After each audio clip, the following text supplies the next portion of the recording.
सुप्रभात प्यारे बच्चों, कैसे हैं आप सभी। तो आइए बच्चों शुरू करते हैं हमारी एक कक्षा। आज हम पढ़ेंगे हमारा पाठ 20 जिसका नाम है अपठित बोध यानी कि गद्यांश एवं पद्यांश। ठीक है, यानी कि बच्चों अनसीन पैसेजेस। तो आइए शुरू करते हैं हमारा ये नया पाठ। तो चलिए देखिए यहाँ पे अपठित गद्यांश को करते हैं। ठीक है, देखिए बच्चों, अपठित गद्यांश के विषय में संक्षेप में जानकारी आपको पिछली कक्षा में दी गई थी, है ना बच्चों। आपने पढ़े थे पिछले पाठ। ठीक है, तो आपने कुछ अपठित गद्यांशों का अभ्यास भी किया। ठीक है, तो आपको याद होगा कि अपठित गद्यांश वह गद्यांश है जिसे आपने पाठ्य पुस्तक में नहीं पढ़ा। किसी भी गद्यांश को बिना किसी की सहायता से पढ़ना और पढ़कर उसे समझने की प्रतिभा का विकास करना ही अपठित गद्यांश का लक्ष्य है। गद्यांश पर आधारित प्रश्नों का उत्तर देने के लिए जिन बातों का ध्यान रखना चाहिए उन्हें हम फिर से दोहरा रहे हैं। देखिए बच्चों, कौन कौन सी यहाँ पे विशेष बातें हैं। तो पहली है कि गद्यांश को 2 अथवा 3 बार ध्यान से पढ़ें। ठीक है, फिर दूसरा क्या है, गद्यांश पढ़कर उसके नीचे दिए गए प्रश्नों को पढ़ें, प्रश्नों के संभावित उत्तर गद्यांश में रेखांकित करें, है ना बच्चों, ताकि जब आप उसके उत्तर लिखेंगे तो आपको जल्दी जल्दी से समझ में आ जाए, है ना। तीसरा, पूछे गए सभी प्रश्नों के उत्तर आपको गद्यांश में मिल जाएंगे। कभी कभी कुछ प्रश्नों के उत्तर अपनी ओर से भी देने पड़ते हैं। फिर है चौथा, प्रश्नों के उत्तर सरल, सरस, सारगर्भित हो तथा जहां तक हो सके अपनी भाषा में हो, है ना। फिर है बच्चों शीर्षक ऐसा हो जिसका संबंध पूरे गद्यांश से हो। फिर बच्चों शीर्षक कम से कम शब्दों का होना चाहिए। तो समझ आए बच्चों, ये इसकी कुछ विशेष बातें जिनको आपको ध्यान रखना है। आइए कुछ और अपठित गद्यांशों का अभ्यास करें। ठीक है बच्चों, तो यहाँ पे उदाहरण दिया गया पहला, देखो आइए इसे हम पढ़ लेते हैं, इनके उत्तर भी करेंगे। ठीक है, मनुष्य के लिए प्रतिभा नहीं उद्देश्य आवश्यक है। प्रतिभा देखो, विश्वास जानिए, आंख मीच कर फेंका हुआ तीर अपने लक्ष्य नहीं भेद सकता। अंधे होकर भागने से मार्ग नहीं कट सकता। आंख मूंद कर बेमौसम बीज फेंकने बोने किसान कभी सफल नहीं होता। ठीक है, फिर क्या है, भला आप उस व्यक्ति के बारे में क्या सोचेंगे जो गाड़ी पर सवार होकर स्टेशन पर पहुंचा हुआ है पर जिसे यह नहीं मालूम कि उसे जाना कहाँ है। तो समझ आया बच्चों आपके, वो गाड़ी में तो आए लेकिन उसे यही नहीं पता कि उसे जाना कहाँ है ना, रेलवे स्टेशन आया। और ठीक है, अब आगे, फिर हम सब भी विश्व के रंगमंच पर आए हुए हैं। जीवन की नौका को खेने से पूर्व जान लेना चाहिए कि हमें जाना कहाँ है ना। अतः हम अपनी इन आंखों को खोल लें, उद्देश्य बनाएं और चल पड़े। जिस नाविक ने लक्ष्य स्थिर नहीं किया उसके अनुकूल हवा कभी नहीं चलेगी। तुम शक नहीं हो कि संसार सागर की लहरें तुम्हें जिस किनारे चाहे पटक दे, है ना। अगर तुम्हें पता ही नहीं रहेगा तो फिर बच्चों हवाएं हमें अपनी तरफ ही ले जाएंगी जहां वो जाना चाहेंगे, है ना। परिस्थितियां जिधर चाहे ले चले। ठीक है, भाग्य के नाम पर तुम्हें प्रवाह में बहना नहीं है, अपितु प्रवाह का रुख बदलना है। ठीक है, तो ये है बच्चों हमारा। आइए अब देखिए इसके प्रश्न। बच्चों पहला प्रश्न है कि सफल जीवन के लिए किस बात की आवश्यकता होती है। और बच्चों देखिए इसके नीचे उत्तर भी दिए हैं।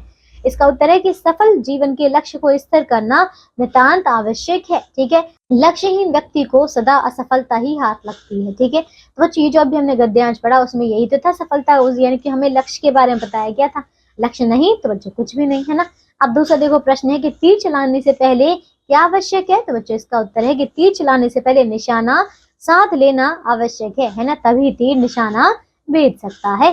फिर बच्चों तीसरा प्रश्न है कि गाड़ी पर सवार होने से पहले यात्री का निश्चय करता है। क्या निश्चय करता है वो देखो यहाँ पे। तो गाड़ी पर सवार होने से पहले यात्री यह निश्चित करता है कि उसे जाना कहाँ है और फिर उस स्थान पर जाने पर गाड़ी में सवार होता है। ठीक है, अब देखिए बच्चों चौथा प्रश्न क्या है, जीवन की नौका को खेने से पहले हमें क्या जान लेना चाहिए। तो बच्चों इसका उत्तर है जीवन की नौका को खेने से पहले हमें अपने जीवन का लक्ष्य बना लेना चाहिए और फिर उस लक्ष्य के अनुसार मार्ग निश्चित कर उस पर चलना चाहिए, है ना।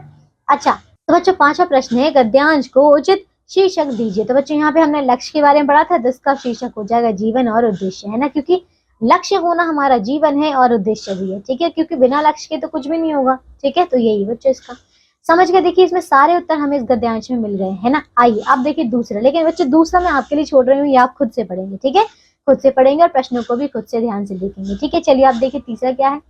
तो तीसरा बच्चों हमारे पास विद्यार्थी जीवन में अनुशासन का महत्व सर्वाधिक है। विद्यार्थियों का जीवन ज्ञान प्राप्त करने और अध्ययन करने का समय होता है। इसके लिए विद्यार्थियों को 2 बातों की ओर विशेष ध्यान देना होता है। पहली बात मन को केंद्रित रखना और दूसरी बात शिक्षण संस्था के नियमों पर चलना। ठीक है, ये दो बातें हैं बच्चों। तो ये दोनों बातें अनुशासन से ही पूरी हो सकती हैं। अनुशासन में ही शक्ति है जो विद्यार्थियों के मन को केंद्रित रख सकती है और उन्हें शिक्षण संस्था के नियमों पर चला सकती है। इसी के बल पर वे सफलता के चरण छू सकते हैं जो उनका लक्ष्य है। तो समझ आया बच्चों ये वाला। आइए अब इनके प्रश्नों को करते हैं। तो पहला प्रश्न है, विद्यार्थी जीवन में किस चीज का सर्वाधिक महत्व है? इसका उत्तर है विद्यार्थी जीवन में अनुशासन और अनुशासन का सर्वाधिक महत्व है। ठीक है, दूसरा क्या है, विद्यार्थियों को किन बातों की ओर विशेष ध्यान देना चाहिए? तो बच्चों हमने दो बातें पढ़ी थी। विद्यार्थियों को अपना मन केंद्रित रखना चाहिए और विद्यालय के नियमों का पालन करना चाहिए। ठीक है, फिर देखिए तीसरा क्या है, विद्यार्थियों के मन को केंद्रित रखने के लिए किस चीज की आवश्यकता होती है बच्चों?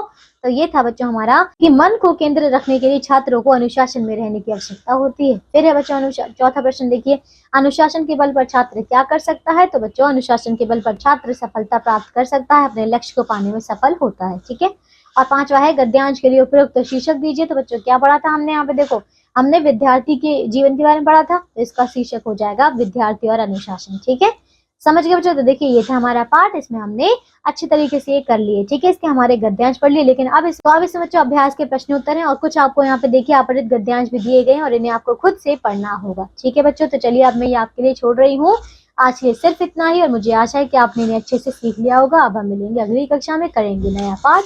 तब तक के लिए अपना ध्यान रखिए, स्वस्थ रहिए और अभ्यास के प्रश्नों को कीजिए। बाय।